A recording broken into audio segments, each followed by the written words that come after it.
Hi guys, कैसे हैं आप सब। आई होप ठीक हो। जैसे कि हम पढ़ रहे थे, पॉलिटी की क्लास कर रहे थे। पॉलिटी की क्लास में भाग और अनुच्छेद के बारे में हम चर्चा कर रहे थे। पहला भाग कंप्लीट हो चुका था। आज हमारा दूसरा भाग है। इसके पहले दूसरे भाग में भी एक क्लास हम ले चुके हैं। दूसरे भाग में मेंशन है नागरिकता से संबंधित जितने भी प्रावधान हैं भाग 2 में बताया गया है। भाग 2 आर्टिकल 5 से लेकर 11 तक की चर्चा की गई है।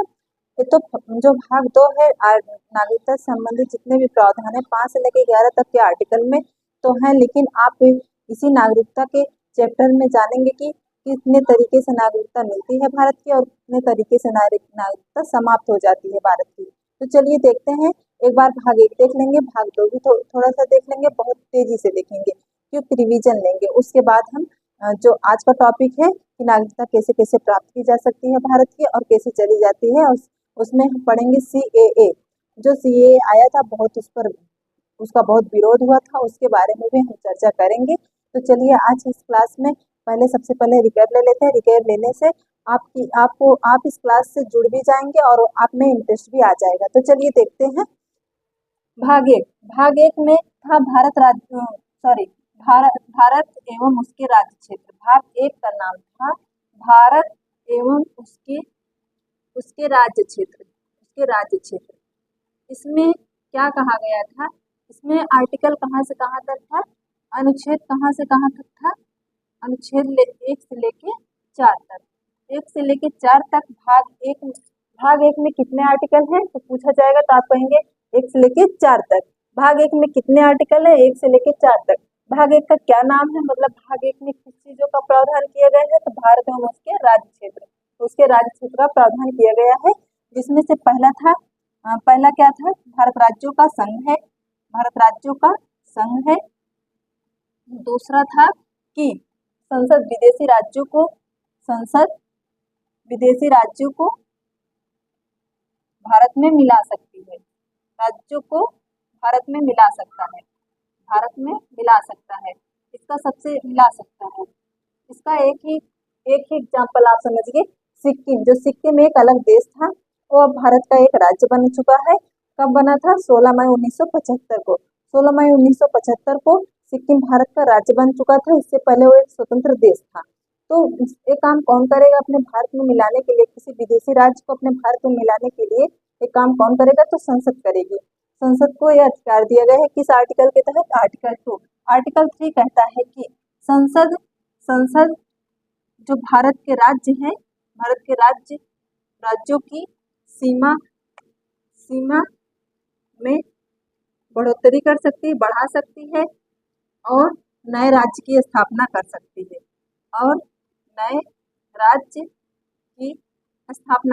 है इसका मतलब ये हुआ कि संसद आर्टिकल 3 के तहत संसद को एक पावर दिया गया है कि वो भारत के किसी भी राज्य की सीमा बढ़ा सकती है, घटा सकती है, एक राज्य से तोड़ के दूसरे राज्य को बना सकती है, दोनों राज्य को मर्ज करके एक राज्य भी बना सकती है, मतलब उसकी सीमा क्षेत्र में परिवर्तन कर सकती है, उसके नाम में परिवर्तन कर सकती है, एक नए राज्य की स्थापना कर सकती है। कौन?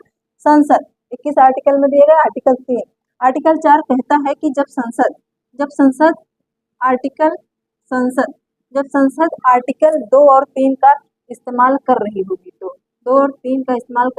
तो राष्ट्रपति उसमें कोई हस्तक्षेप नहीं करेगा। किस आर्टिकल के तहत? आर्टिकल 368 के तहत राष्ट्रपति उसमें हस्तक्षेप नहीं कर सकता। ये तो थे 4 आर्टिकल भाग 1 के, 4 अनुच्छेद भाग 1 के थे। अब भाग 2 हम देख लेते हैं। इसको हालांकि हम बहुत डिटेल से बताए हैं। जो भारत राज्यों का संघ है, संघ किसे कहते हैं, ये सब हम बहुत डिटेल से बता चुके हैं और इसके अंतर्गत हम अनुसूची को भी बताए हैं। जो पहले 8 अनुसूची थी, उसके बाद 12 अनुसूची हुई, कैसे कैसे संशोधन हुआ, इस सबको हम बहुत डिटेल से बता चुके हैं। अब देखिए भाग 2 क्या कहता है। भाग 2 में किसका प्रावधान है? सबसे पहले देख लेंगे नागरिकता का प्रावधान है। नागरिकता को इंग्लिश में कहते हैं सिटीजनशिप, ठीक है। और इसमें कितने अनुच्छेदों का वर्णन है? तो 5 से लेके 11। तो अगर पूछेगा भाग 2 किससे संबंधित है, आप कहेंगे नागरिकता से संबंधित है। अगर पूछेगा कि भाग 2 में कितने आर्टिकल है, तो आप कहेंगे 5 से लेके 11। तो सबसे पहले हम एक बार इसको पिछली वाली क्लास में बहुत डिटेल से बताए हैं, इसमें हम बहुत जल्दी से बताएंगे क्योंकि हमें आगे और भी टॉपिक लेने हैं। देखिए 2, 3, सॉरी, आर्टिकल 5 से 11 है, 5, 6, 7, 8, 9, 10 और ये रहा 11। अब 11 देखिए, सबसे पहले आप ये समझिए कि सिटीजनशिप जो नागरिकता है, नागरिकता संबंधी प्रावधान कहाँ से लिए गए हैं। सबसे पहले दिमाग में यही आएगा, तो ब्रिटेन से लिए गए। कहाँ से? ब्रिटेन से। ब्रिटेन से नागरिकता से संबंधित प्रावधान लिए गए हैं। और अगर पूछेगा कि भारत की कैसी नागरिकता है, गहरी है कि दोहरी, तो आप कहेंगे गहरी, क्योंकि हम भारत के नागरिक हैं और किसी राज्य के निवासी हैं। लेकिन अमेरिका में दोहरी नागरिकता होती है। भारत उस देश की नागरिकता अलग लेनी पड़ती है और राज्य की नागरिकता अलग लेनी पड़ती है। तो हमारा देश कैसी नागरिकता को फॉलो करता है, तो एकहरी नागरिकता को। ये कहाँ से लिया गया है, इसका स्रोत कहाँ से है? ब्रिटेन से है। ये दिमाग में रखिएगा। और सिटीजनशिप मतलब नागरिकता। नागरिकता होता क्या है? नागरिकता एक प्रकार का एक बहुत ही महत्वपूर्ण अधिकार होता है जो जो उस देश में रहते हैं उसको मिला होता है। क्योंकि बिना कुछ जो विदेशी आते हैं उनको कुछ खास अधिकार नहीं मिले होते जो मतलब उस देश के निवासियों को मिले होते हैं। तो बस आप ये समझिए कि नागरिकता एक खास व्यवस्था है, एक खास सुविधा है उस देश में रहने वाले उस देश के निवासियों के लिए। और अगर बाहर से कोई जाता है तो उसको बहुत से अधिकार, बहुत सी सुविधाएं नहीं मिलती हैं। जैसे अगर आप किसी देश के नागरिक हैं तो आप वहाँ वोट दे सकते हैं, आपका पैन कार्ड बन सकता है, आधार कार्ड बन सकता है, आपका ड्राइविंग लाइसेंस बन सकता है, आपका पासपोर्ट बन सकता है, और आप वोट भी दे सकते हैं।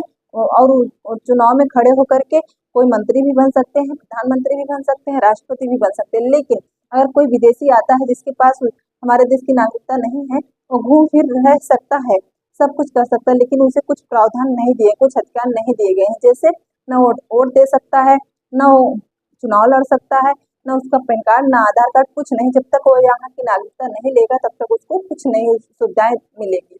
तो आप ये समझिए कि नागरिकता इसी के बारे में बताता है। तो नागरिकता के संबंधी प्रावधान ब्रिटेन से लिया गया है। अनुच्छेद 5 से लेकर 11 तक में नागरिकता से संबंधित जितने प्रावधान है उसको समाहित किया गया है। तो देखिए 5 में क्या कहता है, संविधान के प्रारंभ में नागरिकता। संविधान के प्रारंभ में नागरिकता, इसको हम कल पढ़ाए थे, आज हम बहुत जल्दी से कवर करेंगे नागरिकता। संविधान कब प्रारंभ हुआ था? 26 जनवरी 1950। 26 जनवरी 1950 को नागरिकता संबंधी प्रावधान 26 जनवरी 1950, 26 जनवरी 1950 को संविधान लागू हो गया था। इसके बाद प्रारंभ में नागरिकता मतलब लागू होने के बाद जितने लोग यहाँ पर थे उन सबको भारत का नागरिक मान लिया गया था। आई होप आपके समझ रहे हो कि जब संविधान बनकर तैयार हुआ 26 नवंबर 1949 को, और जब लागू हुआ 26 जनवरी 1950 को, उसके बाद जब लागू हुआ 26 जनवरी 1950 को, उसके बाद जितने लोग भारत में थे उन सबको भारत का नागरिक मान लिया गया। सिंपल। आगे देखते हैं। छठा कहता है कि कुछ लोग पाकिस्तान से भारत आए थे। जो लोग पाकिस्तान से भारत आएंगे उनको भारत की नागरिकता मिलेगी। कुछ लोग पाकिस्तान से भारत आए थे, ठीक है, भारत आए थे, उनको भारत की नागरिकता मिलेगी। दो तरीके की इसमें होगी। देखिए पहला किस तरीके से। पहला, एक परमिट रूल लगा था 19 जुलाई 1948। 19 जुलाई 1948 को एक परमिट रूल लग गया था। परमिट रूल आप ये समझिए इसलिए लगा था क्योंकि लोग अपनी मर्जी से आ रहे थे, जा रहे थे। कभी मन करता था पाकिस्तान से भारत आ जाते थे, कभी मन करता था भारत से पाकिस्तान चले जाते थे। उन्हीं अव्यवस्थाओं को रोकने के लिए परमिट रूल लगाया गया। कब आया? 19 जुलाई 1948 को। इसमें ये कहा गया कि जो भी 19 जुलाई 1948 से पहले पाकिस्तान से भारत आ गया तो उसको बस नॉर्मल पंजीकरण करवाना पड़ेगा, रजिस्ट्रेशन करवाना पड़ेगा, उसके बाद वो भारत का नागरिक हो जाएगा। लेकिन इस परमिट रूल 19 जुलाई 1948 के बाद जब परमिट रूल लागू हो गया उसके बाद जो आएगा तो उसको क्या करना पड़ेगा? परमिट रूल फॉलो करना पड़ेगा। उसको 6 महीने वेट करना पड़ेगा। 6 महीने वेट करने के बाद तब जाके बकायदा उस परमिट रूल पर साइन करना पड़ेगा। साइन करने के बाद ये हो जाएगा कि आप अब भारत से पाकिस्तान नहीं जा सकते, यहीं पर रहना। अगर आप गए भारत से पाकिस्तान तो वापस फिर पाकिस्तान नहीं आ सकते। इस रूल में यही बताया गया था। ठीक है, आगे देखते हैं। रूल नंबर 7 क्या कहता है? रूल नंबर 7 कहता है कि कुछ लोग जो 1 मार्च 1947, आप ये डेट याद रखिए, 1 मार्च 1947, करीब आज़ादी के 6 महीने पहले कुछ लोग भारत से पाकिस्तान चले गए थे, क्योंकि ये तो समझ जान ही गए थे पहले कि भारत का विभाजन होगा। तो लोग कुछ लोग भारत से पाकिस्तान चले गए थे, और उसके बाद वहाँ का माहौल जब ठीक नहीं हुआ, नहीं उनको अच्छा लगा, तो वो वहाँ पर से पाकिस्तान से भारत आना चाहे, पाकिस्तान से फिर भारत आना चाहे। तो ये समझिए 1 मार्च 1947 के पहले, 1 मार्च 1947 से पहले जितने लोग भारत से पाकिस्तान गए थे, वो फिर से पाकिस्तान से भारत आना चाहते हैं, तो उनको भी नागरिकता दी जाएगी। किस आर्टिकल के तहत? आर्टिकल 7 के तहत। ठीक है। उसके बाद देखिए 8, आर्टिकल 8 क्या कहता है? आर्टिकल 8 ये कहता है कि आर्टिकल 8 ये कहता है कि कोई भी भारत का जो निवासी है, भारत का जो नागरिक है, वो विदेश में भ्रमण कर सकता है, विदेश में घूम सकता है, विदेश में भ्रमण कर सकता है, भ्रमण कर सकता है, शादी कर सकता है, और नौकरी भी कर सकता है, नौकरी भी कर सकता है। उसकी नागरिकता खत्म नहीं की जाएगी। देखिए अनुच्छेद 8 में कहता है कि जो भारत के निवासी हैं, विदेशों में रह रहे हैं, और वहाँ पर शादी भी कर सकते हैं, घूम भी सकते हैं, नौकरी भी कर सकते हैं, उनकी नागरिकता बरकरार रहेगी, उनकी भारत की नागरिकता उनकी खत्म नहीं की जाएगी। जैसे हमारे देश के बहुत सारे राजदूत भारत में रहते हैं, अगर वहाँ उनके कोई बच्चा हुआ, शादी किए बच्चा हुआ, तो वो जो बच्चा है वो भारत का नागरिक कहलाएगा, उनकी नागरिकता खत्म नहीं होगी। ऐसा किस अनुच्छेद में कहा गया? अनुच्छेद 8 में। अनुच्छेद 8 में कहा गया कि आप विदेश में जाके रह सकते हैं, नौकरी कर सकते हैं, घूम सकते हैं, आपकी नागरिकता खत्म नहीं होगी, बरकरार रहेगी। आगे देखिए आर्टिकल 9। आर्टिकल 9 क्या कहता है? अगर आप विदेश में जाकर विदेश की नागरिकता ले लेते हैं, तो भारत की नागरिकता अपने आप खत्म हो जाएगी। अगर आप विदेश की नागरिकता ले लेते हैं, तो भारत की नागरिकता अपने आप खत्म हो जाएगी। ऐसा आर्टिकल 9 में कहा गया है। अब आप 10 देखिए। 10 ये कहता है कि भारतीयों की नागरिकता किसी भी सिचुएशन में, किसी भी परिस्थिति में, किसी भी कीमत पर खत्म नहीं की जाएगी, उनका बरकरार रहेगा। उनको अधिकार दिया गया है, नागरिकता से संबंधी अधिकार। नागरिकता से संबंधी अधिकार किस अनुच्छेद में दिया गया है? अनुच्छेद 10 में। अनुच्छेद 10 में कहा गया है कि भारतीयों की नागरिकता किसी भी कीमत पर छीनी नहीं जाएगी। बकायदा बस वो भारत विरोधी कोई गतिविधियां न करे, तो उनको भारत की नागरिकता नहीं छीनी जाएगी, उनका वो अधिकार है। लेकिन अगर वो भारत विरोधी गतिविधियां करेंगे, तो उनकी नागरिकता छीन ली जाएगी। अब देखिए 11 क्या कहता है? लास्ट है, इस भाग का लास्ट आर्टिकल है 11। 11 कहता है नागरिकता से संबंधित जितने भी कानून हो संसद बनाएगी, और किस मंत्रालय के अंतर्गत बनाएगी? गृह मंत्रालय के अंतर्गत। तो यहाँ 11 में कहा गया है नागरिकता, नागरिकता से संबंधित कानून कौन बनाएगा? संसद। संसद। और कौन सा मंत्रालय बनाएगा? कौन सा मंत्रालय बनाएगा? गृह मंत्रालय। गृह मंत्रालय। तो आप देख रहे हैं, एक गृह मंत्रालय के अंतर्गत मसौदा तैयार किया जाएगा, और उस पर कानून कौन बनाएगा? संसद बनाएगी। इस प्रकार भाग 2 भी आप देख लिए। देखिए भाग 1 में हम आपको बताना भूल गए कि जो भारत था, पहले भारत के जो आज आप राज्य देख रहे हैं, वो पहले ABCD में बटा हुआ था। ठीक है, ABCD में बटा हुआ था, A, B, C और D। इन्हीं चारों में भारत का पूरा राज्य बटा हुआ था। जो आज आप 28 राज्य 8 केंद्र शासित प्रदेश देख रहे हैं, तो वहां पर जो भाषाई आधार पर गठित होने वाला पहला राज्य था, हम आपसे बताया आंध्र प्रदेश था। लेकिन उसके पहले 2 समितियां, एस के धर समिति एक थी, जो 1948 में आई थी, और भाषाई आधार पर गठित करने के लिए आई थी, लेकिन इसको स्वीकार नहीं किया गया। उसके बाद VPP, पंडित जवाहरलाल नेहरू, वल्लभ भाई पटेल, पट्टाभी सीतारामैया, एक समिति आई थी। ये भी भाषाई आधार पर गठित होने के लिए आए थे। ये भी 1948 में ही आई थी, लेकिन इसको भी अस्वीकार कर दिया गया। तो भाषाई आधार पर गठित होने वाला पहली समिति कौन सी थी? फजल अली आयोग। फजल अली आयोग। एक समिति कब आई थी? 1953 में। और अपनी रिपोर्ट कब दी थी? 1956 में। आए तो 1953 में थी, और जब फजल अली आयोग की जब आयोग की समिति जब आई थी 1953 में, तो भाषाई आधार पर गठित किया पहला राज्य कौन सा था? आंध्र प्रदेश। आंध्र प्रदेश अगर पूछेगा कि भाषाई आधार पर गठित होने वाला पहला राज्य, तो आप कहेंगे आंध्र प्रदेश। कब? 1953 में। 1953 में कौन से आयोग के तहत? फजल अली आयोग के तहत। अगर पूछेगा कि फजल अली आयोग ने अपनी रिपोर्ट कब दी थी, तो आप कहेंगे 1956 में। 1956 में अपनी रिपोर्ट दी, और उस रिपोर्ट में कहा गया कि 14 राज्य होंगे और कितने? 6 केंद्र शासित प्रदेश होंगे। ऐसा फजल अली आयोग की रिपोर्ट में कहा गया। उसके बाद आज आप देख रहे हैं वर्तमान में 28 राज्य हैं और 8 यूनियन टेरिटरी मतलब केंद्र शासित प्रदेश है। ये बताना थोड़ा स्किप हो गया था दिमाग से, हम बता दिए, आप ध्यान में रखिएगा।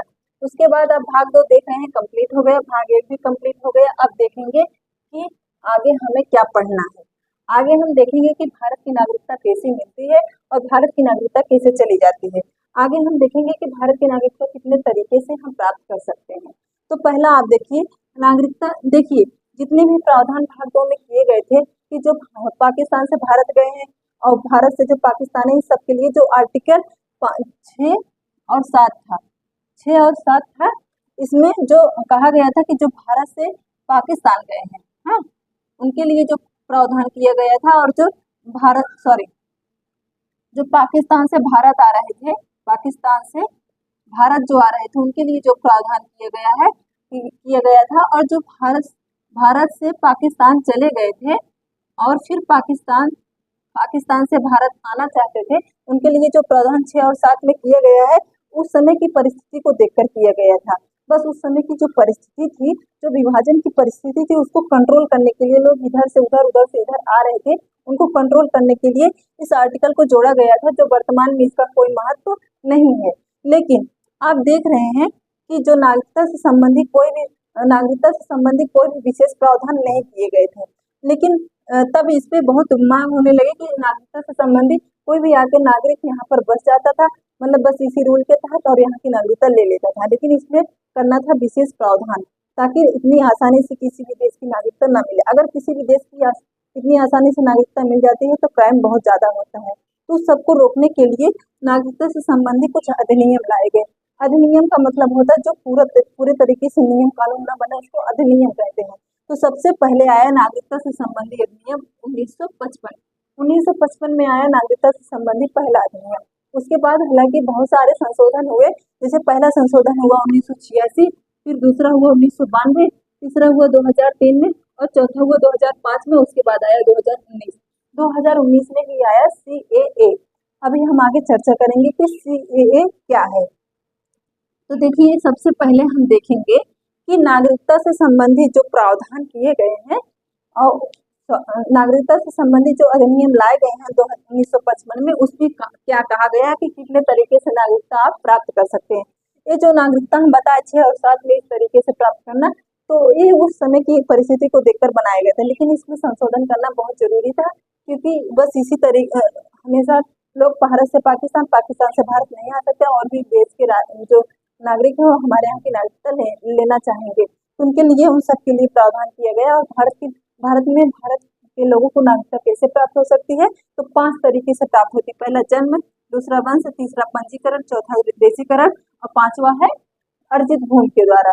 तो आप देख रहे हैं कि नागरिकता से संबंधित प्रावधान 1955, नागरिकता से संबंधित अधिनियम 1955 में सबसे पहले आया।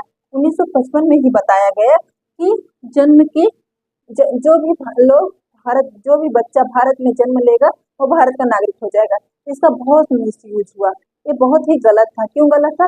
अगर कोई विदेशी यहाँ घूमने भी आता था, अगर उसका बच्चा हो जाता तो भारत का नागरिक बन जाता था। तो इस तरीके से बहुत सारे लोग जो भी यहाँ पर आते थे घूमने, टहलने या कुछ भी कोई भी काम से, अगर यहाँ पर वो पैदा हो जाता था, उसका जन्म हो जाता था, तो भारत का नागरिक बन जाता था। इससे क्राइम बहुत ज्यादा होते थे, जो एकदम गलत था।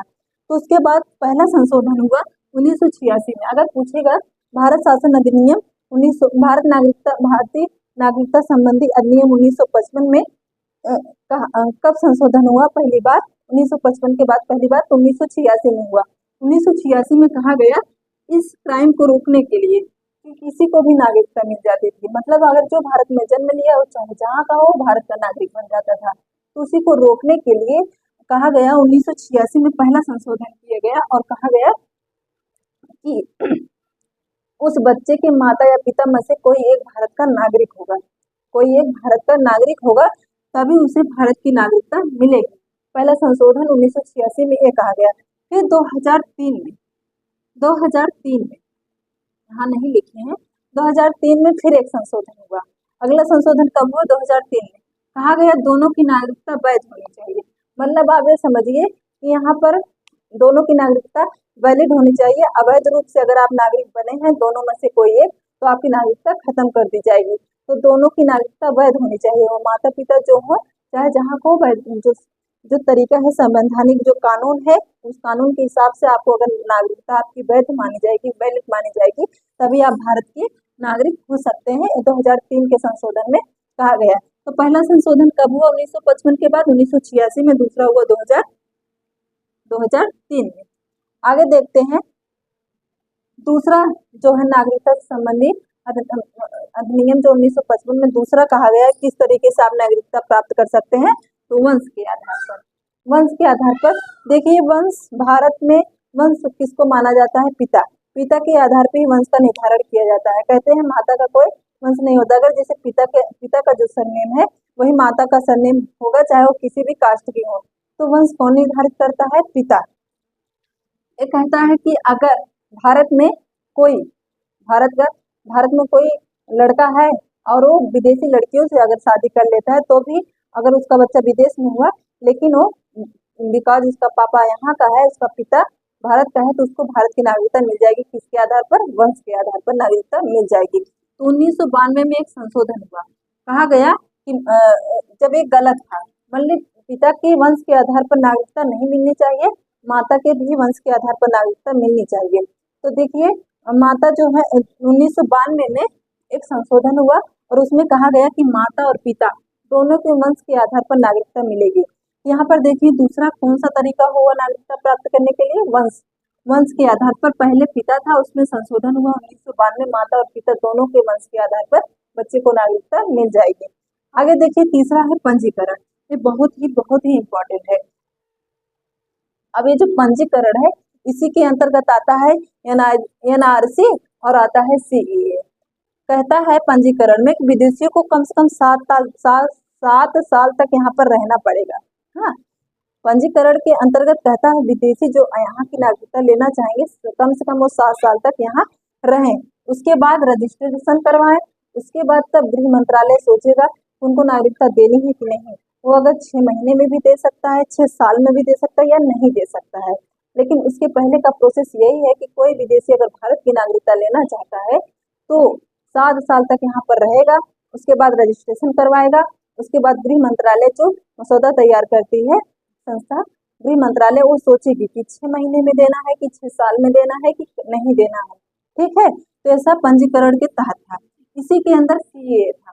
CAA कहता है अभी जल्दी में आया, 2019 में CAA आया। CAA citizenship amendment act. Citizenship amendment act CAA का फुल फॉर्म है। ठीक है, उसमें कहा गया कि 2014 से पहले जो भी भारत में रह रहे हैं और जो मुस्लिम बहुमूल्य कंट्री है, मेजोरिटी वाली कंट्री है, जो मुस्लिम मेजोरिटी कंट्री है जैसे अफगानिस्तान, बांग्लादेश और पाकिस्तान, यहाँ से जो आ करके भारत में 2014 से पहले रह रहे हैं और उनके धर्म के आधार पर वो सताए गए हैं, धर्म के आधार पर वो प्रताड़ित हुए हैं, तो उनको भारत की नागरिकता मिल जाएगी। लेकिन कौन कौन से? हिंदू, सिख, ईसाई, जैन और पारसी, इन लोगों को मिलेगा 2014 से पहले जो भारत में रह रहे हैं। और जो मुस्लिम बहुमूल्य क्षेत्र है जैसे पाकिस्तान, बहुमूल्य कंट्री जैसे पाकिस्तान, अफगानिस्तान और बांग्लादेश, यहाँ जो अपने धर्म के नाम पर सताए गए हैं उन्हीं को मिलेगा। इसमें मुस्लिम को शामिल नहीं किया गया था, इसलिए इस पर बहुत विवाद हुआ था। लेकिन ऐसा भी कहा गया है कि रिपोर्ट में, गृह मंत्रालय की रिपोर्ट में कहा गया है कि मुस्लिम बहुमूल्य जो कंट्री है वहाँ पर मुस्लिमों के साथ कोई जाति नहीं होती, जो जिनकी मेजोरिटी कम है उनके साथ जाति होती है, वो सताए जाते हैं। तो उन लोगों को हम यहाँ अपने भारत में नागरिकता देंगे। लेकिन कब से रह रहे हो? 2014 से पहले। कौन कौन? सिख, ईसाई, जैन, पारसी, और बौद्ध, इतने लोगों को हम अपने यहाँ नागरिकता देंगे। इसमें मुस्लिम समुदाय की बात नहीं की गई थी। यही है CAA, जो इसी से संबंधित है, पंजीकरण से, जिसमें विदेशी कम से कम 7 साल, इसमें भी 7 साल, 2014 से पहले वालों के लिए। आगे देखिए देशीकरण। देशीकरण से भी आप नागरिकता पा सकते हैं, जिसे भारत में आप 10 साल तक रह रहे हो। पंजीकरण में तो था 7 साल से भारत में रह रहे हो, लेकिन देशीकरण में कम से कम आप भारत में 10 साल से रह रहे हो, भारत की कोई एक भाषा आपको आती हो, और इस 3 क्षेत्र में, कला, विज्ञान और साहित्यकार, इस 3 क्षेत्र में आप निपुण हो, तो आपको भारत की नागरिकता मिल जाएगी। किसके तहत? देशीकरण के तहत। देखिए, भारत में 10 साल से रह रहे हो, भारत की कोई एक भाषा आपको आती हो, और कला, विज्ञान, साहित्यकार, जैसे कलाकार हो, संगीत में हो, डांस में हो, किसमें हो, विज्ञान मतलब चिकित्सा के क्षेत्र में आपका विशिष्ट योगदान हो, और साहित्यकार मतलब आप एक लेखक साहित्यकार हो, तो आपको भारत की नागरिकता मिल जाएगी देशीकरण के आधार पर। आगे देखिए 5वां कहता है अर्जित भूमि। अर्जित भूमि के तहत भी आपको नागरिकता मिलेगी। देखिए, जिस सबसे अच्छा उदाहरण आप सिक्किम देख लीजिए। सिक्किम के जो लोग थे, वो सिक्किम जो था एक देश था, वो भारत में 16 मई 1975 को अर्जित कर लिए गए, भारत में आके मिल गया। ठीक है, तो वहाँ के जो जितने भी लोग थे, उनको अपने आप भारत की नागरिकता मिल गई। किसके तहत? अर्जित भूमि के तहत। अर्जित भूमि के तहत भारत की नागरिकता उनको मिल गई। तो आप देखें, अगर पूछेगा कि भारत में नागरिकता आप कितने तरीके से पा सकते हैं, तो आप कहेंगे पहला जन्म के द्वारा, दूसरा वंश के द्वारा, तीसरा पंजीकरण के द्वारा, चौथा है देशीकरण के द्वारा, और 5वां अर्जित भूमि के द्वारा। तो भारत में नागरिकता आप 5 तरीके से प्राप्त कर सकते हैं। तो आइए देखते हैं भारत में नागरिकता कितने तरीके से हम खत्म हो सकती है, समापन हो सकता है। तो देखिए, समापन कितने तरीके से हो सकता है, तो 3 तरीके से समापन। पहला है कि आप स्वयं त्याग दें, त्याग के द्वारा, जैसे स्वयं आप स्वेच्छा से अपने भारत की नागरिकता आप त्याग देते हैं, तो आपकी नागरिकता खत्म हो जाएगी। दूसरा था बर्खास्त। बर्खास्त के द्वारा मतलब कि आप फर्जीवाड़ा मतलब फर्जी तरीके से भारत की नागरिकता ले चुके हैं, लीगल तरीके से नहीं, इनलीगल तरीके से भारत की नागरिकता लिए हैं, तो आपकी नागरिकता अगर उसमें जांच में पाया गया, तो आपकी नागरिकता बर्खास्त कर दी जाएगी। तीसरा था कि वंचित कर दी जाएगी, मतलब छीन लिया जाएगा। वंचित की जाए मतलब आपको नागरिकता से वंचित कर दिया जाएगा। कब वंचित कर दिया जाएगा? या तो आप पागल दिवालिया हो, या आप देश विरोधी कोई काम कर रहे हो, जैसे आप देश के हित में ना देश के अहित में काम कर रहे हो, अगर इसमें आप दोषी पाए जाएंगे, तो आपकी नागरिकता छीन ली जाएगी, मतलब आपको नागरिकता से वंचित कर दिया जाएगा। देश विरोधी अगर गतिविधियां आप करेंगे, तो आपकी नागरिकता खत्म कर दी जाएगी, छीन ली जाएगी। तो ऐसा समापन भी 3 तरीके से, आपकी नागरिकता 3 तरीके से खत्म की जा सकती है। पहला, आप स्वेच्छा से त्याग सकते हैं। दूसरा, बर्खास्त मतलब अगर आप इलीगल तरीके से नागरिकता लिए हैं, तो वहां पर आपको बर्खास्त कर दिया जाएगा, छीन लिया जाएगा आपको फर्जीवाड़ा में। अगर दोषी पाए गए, उसके बाद वंचित मतलब आपसे छीन ली जाएगी।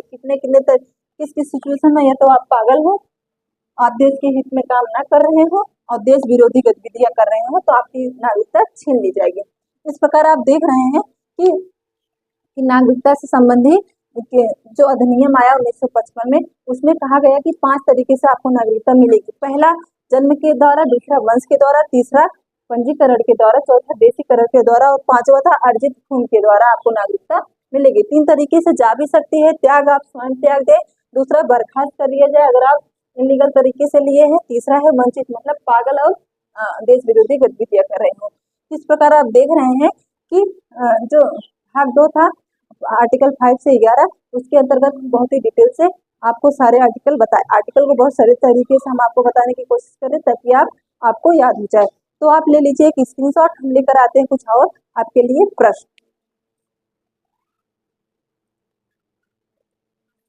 चलिए देख लेते हैं, नागरिकता का चैप्टर आज खत्म हो जाएगा, तो हम ये देख लेते हैं कि नागरिकता से संबंधित कितने क्वेश्चन बन सकते हैं। भाग 2 से संबंधित आर्टिकल 5 से 11 तक की जो चर्चा किए हम, जिसमें हम बताए जो भी हम आपको बताएं, उस सबको हम देख लेते हैं कितने तरीके से प्रश्न बन सकता है, कितने तरीके से परीक्षा में क्वेश्चन प्रश्न पूछ सकता है। तो चलिए देखते हैं। पहला कह रहा है कि नागरिकता से संबंधित प्रावधान कहाँ से लिए गए हैं, तो आप कहेंगे ब्रिटेन से। अगर पूछेगा कि नागरिकता से संबंधित प्रावधान कहाँ से लिए गए, तो आप कहेंगे ब्रिटेन से। और अगर पूछेगा कि भारत में कौन सी नागरिकता का प्रकार है, कौन सी नागरिकता का प्रावधान है, तो आप कहेंगे एकहरी नागरिकता। एकहरी नागरिकता, भारत में एकहरी नागरिकता का प्रावधान है। और अमेरिका में कौन सी नागरिकता का प्रावधान है, दोहरी। अगर पूछेगा कि एकहरी नागरिकता क्या होती है, तो आप कहेंगे हाँ, अगर एक देश में रह रहे जैसे भारत में रहे तो हमें भारत की नागरिकता लेनी पड़ेगी, बस किसी राज्य की नागरिकता नहीं लेनी पड़ेगी। हम एक कह सकते हैं कि हम भारत के नागरिक हैं और किसी राज्य के निवासी हैं। लेकिन अमेरिका में देश की नागरिकता और उस राज्य की नागरिकता दोनों लेनी पड़ती है, उसको कहते हैं दोहरी नागरिकता। इसको कंफ्यूजन में मत रहिएगा। नागरिकता से संबंधित जो अधिनियम था, पहला अधिनियम कब आया, 1955 में आया, 1955 में आया। उसके बाद कौन सा अधिनियम आया, 1986। फिर उसके बाद आया 1992, उसके बाद आया 2003, उसके बाद आया 2019। ये 4 अधिनियम आए सबसे पहले, लेकिन आया 1955। 1955 के बाद पहला संशोधन कब हुआ था, तो 1986। अगर पूछेगा नागरिकता से संबंधित जो नियम 1955 में आए थे, उसमें सबसे पहले संशोधन कब हुआ था, तो आप कहेंगे 1955। 1955 में पहला संविधान संशोधन हुआ था, और जो अधिनियम आया था 1955 का, तो उसमें पहला संशोधन कब हुआ था, 1986। सॉरी, 1986। 1955 में जो अधिनियम आया था, उसमें सबसे पहले संशोधन 1986 में हुआ था। अब ये पूछ रहा है कि कौन सी संस्था नागरिकता से संबंधित कानून बनाती है, कौन सी संस्था नागरिकता से संबंधित कानून बनाती है, आप कहेंगे संसद। संसद जो है नागरिकता से संबंधित कानून बनाती है। अगर पूछेगा कौन सा मंत्रालय नागरिकता से संबंधित कानून, कौन सा मंत्रालय देखता है, तो आप कहेंगे गृह मंत्रालय। गृह मंत्रालय, ठीक है। उसके बाद पूछ रहा है कि भारत में आप कितने तरीके से नागरिकता प्राप्त कर सकते हैं, तो आप कहेंगे 5 तरीके से। कौन कौन, पहला है जन्म से, याद रखिएगा जन्म से। दूसरा है वंश से, ठीक है। तीसरा है पंजीकरण से, पंजीकरण से। उसके बाद देशीकरण से। चौथा है देशीकरण से। और अगला है हमारा अर्जित भूमि से, अर्जित भूमि से। तो कितने तरीके से नागरिकता लिए आप, 1 2 3 4, 1 2 3 4 5 तरीके से नागरिकता आप प्राप्त कर सकते हैं भारत की। इसको हम बताएं, समापन 3 तरीके से होता है। पहला, अगर आप खुद त्याग दें। दूसरा, बर्खास्त कर दें, बर्खास्त कर दिया जाएगा अगर इलीगल तरीके से लिए हैं। और चौथा है छीन ली जाएगी, मतलब वंचित कर दिया जाएगा, वंचित कर दिया जाएगा अगर आप देश विरोधी गतिविधियां करते हैं तो। अब पूछ रहा है कि नागरिकता से संबंधित जो प्रावधान किए गए किस भाग में, तो आप कहेंगे भाग 2। अगर पूछेगा नागरिकता से संबंधित जो भाग है उसमें कितने अनुच्छेद का वर्णन किया गया है, तो आप कहेंगे 5 से लेके 11 तक, 5 से लेके 11 तक के अनुच्छेद का वर्णन किया गया है भाग 2 में, जो नागरिकता से संबंधित है। तो इस टाइप के इतने क्वेश्चन बन सकते थे, और भी बन सकते हैं, लेकिन ये बहुत ही इंपॉर्टेंट थे, तो आप याद रखिएगा। तो चलिए मिलते हैं। देखिए, सबसे पहले इसको रिपीट कर लेते हैं कि नागरिकता से संबंधित प्रावधान किस देश से लिए गए, ब्रिटेन। भारत में कौन सी नागरिकता है, एकहरी। भारत में नागरिकता संबंधी पहला अधिनियम 1955 में आया, उसके बाद 86 में, 92 में, 93 में, 2003 में, उसके बाद आया 2019 में। पहला संशोधन 1955 में कब हुआ, भारत अधिनियम नागरिकता अधिनियम 1986 में। कौन सी संस्था भारत नागरिकता संबंधी कानून बनाती है, तो संसद। कौन सा मंत्रालय नागरिकता संबंधी कानून बनाता है, तो गृह मंत्रालय। भारत में नागरिकता कितने तरीके से प्राप्त कर सकते हैं, 5, जन्म से, वंश से, पंजीकरण से, देशीकरण से, अर्जित भूमि से। समापन कैसे होता है, 3 तरीके से, त्याग से, बर्खास्त से, वंचित से। अनुच्छेद का भाग किसमें है, नागरिकता संबंधी प्रावधान 2 में। अनुच्छेद कितने से कितना, 5 से 11 तक। इस तरीके से आप देख रहे हैं कि जो भाग 2 था, बहुत ही अच्छे से, बहुत ही डिटेल से, बहुत इजी से हम आपको, इजी तरीके से हम आपको बताए। आई होप आपके समझ में आ गया हो, आपको याद भी हो गया हो। 1 से 2 बार वीडियो को देख लीजिएगा, आपके दिमाग में सब आ जाएगा। तो चलिए मिलते हैं अगली क्लास में अगले टॉपिक के साथ। तब तक के लिए अपना ध्यान रखिएगा। Be positive, be happy.